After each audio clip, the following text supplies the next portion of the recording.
In the red-soiled heart of the savannah, where the winds sang through the tall elephant grass, and time itself seemed to walk barefoot, there lived an old farmer named Abulo.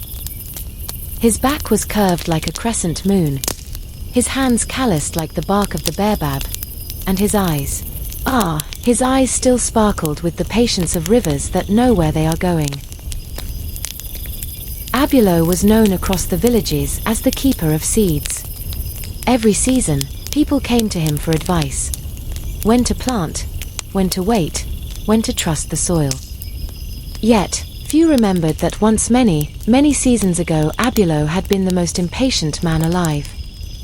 When Abulo was a young man, he dreamed of greatness. He had inherited a single seed from his father, a seed said to be magical, carrying within it the destiny of kings. His father had told him, "This seed is your purpose.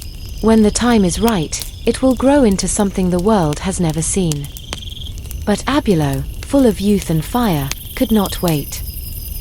"What is time to a man who has dreams?" he said. "What use is waiting when the world applauds the ones who begin first?"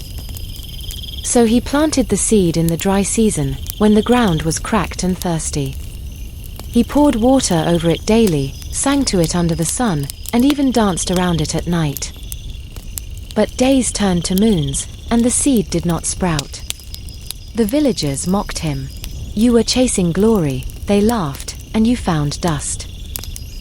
Ashamed, Abulo dug up the seed, but it had turned to ash in his hands.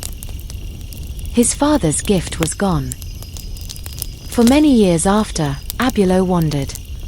He worked other people's farms, carried other people's harvests.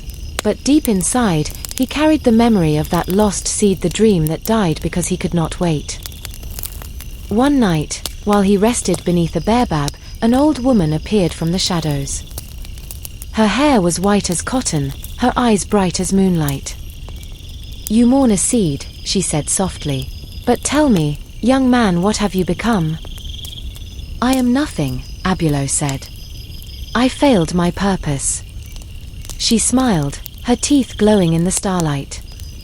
"Every seed must fall into darkness before it finds its roots. Even you. The waiting is not the end, it is the becoming." And with that, she handed him another seed, small, round, and pulsing faintly with warmth.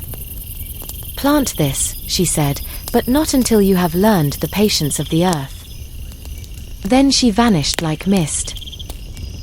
Abulo returned to his village, changed. He did not rush to plant the seed. Instead, he began to study the sky, the soil, the rhythm of the rains. He learned to read the whispers of the wind, to smell the promise of a coming storm. Seasons came and went, and still he waited, not in fear, but in readiness. The villagers laughed again.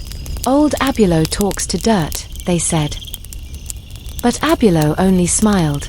The soil has more to say than men who rush. When the rains finally came, not too early, not too late, he felt it in his bones. That was the season.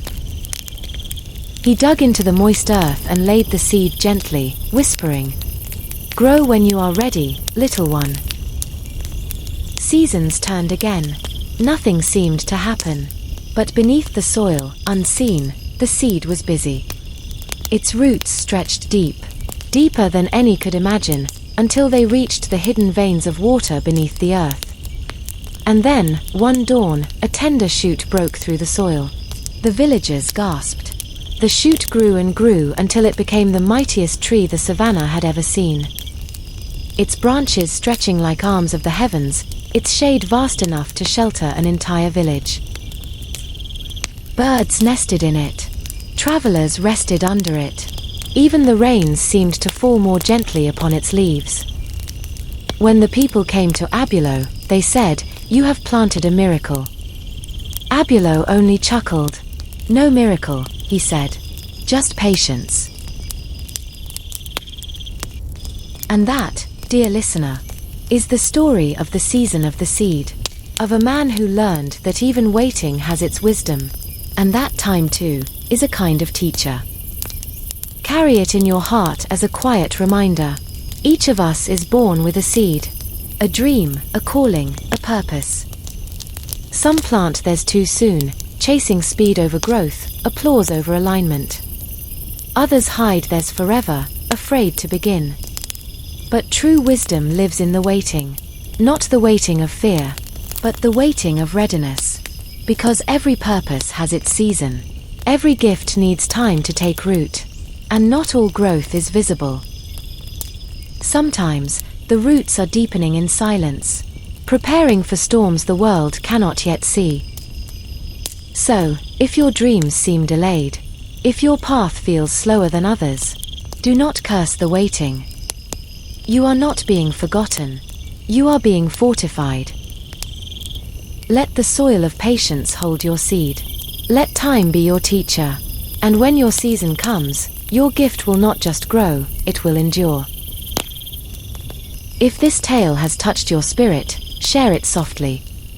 With a friend still waiting for their time. With a child learning the rhythm of patience. Or with the part of yourself that still wonders if you have been forgotten. Until we meet again by the fire, walk gently, plant wisely, and trust the season of your own becoming.